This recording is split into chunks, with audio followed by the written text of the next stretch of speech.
এক গভীর রাত। রাজপ্রাসাদ নিস্তব্ধ, নিদ্রামগ্ন সব। হঠাৎ করেই জেগে ওঠে ফ্লোয়া। সে দেখতে পায় কিছু অদ্ভুত ছায়া ফুলের বাগানে নেমে আসছে এবং একে একে ফুলগুলো অদৃশ্য হয়ে যাচ্ছে। ফ্লোরা ছুটে যায় প্রিন্স বেনো, প্রিন্সেস রোজি আর থিঙ্কির কাছে। ফ্লোয়া সকলকে জাগিয়ে তুলে এবং সকলে দৌড়াতে শুরু করে কোনো বড় বিপদ রাজ্যে এলো কিনা ভেবে।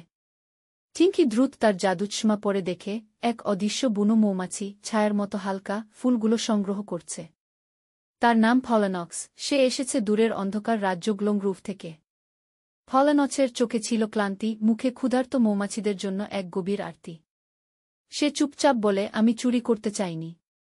শুধু চাই একটু আলো, একটু মধু, আমার রাজ্যের ক্ষুধার্ত শিশুদের জন্য। প্রিন্স বেনো তখন সামনে এসে কোমল কণ্ঠে বলে, আলো কখনো চুরি করা যায় না, আলো ভাগ করে নিতে হয়। হৃদয় যদি খোলা থাকে, আলো নিজেই সেখানে বাসা বাঁধে। ফ্লোয়া, থিঙ্কি ও সূর্যকন্যা সওয়ারা মিলে তৈরি করে লাইট গার্ডেন, এক জাদুময় বাগান যেখানে আলো ও ফুলের মধু মিশে সৃষ্টি হয় আশার শক্তি। সেই বাগান থেকে আলো ও মধু সংগ্রহ করে সকলে মিলে সে আশার শক্তি তৈরি করে ফলেনক্স এর হাতে তুলে দেয়া। সে অনেক আনন্দিত হয় ও অশ্রুসিক্ত হয়ে পড়ে। আর তখনই আবির্ভাব ঘটে আলোর রানী নকচোয়ার।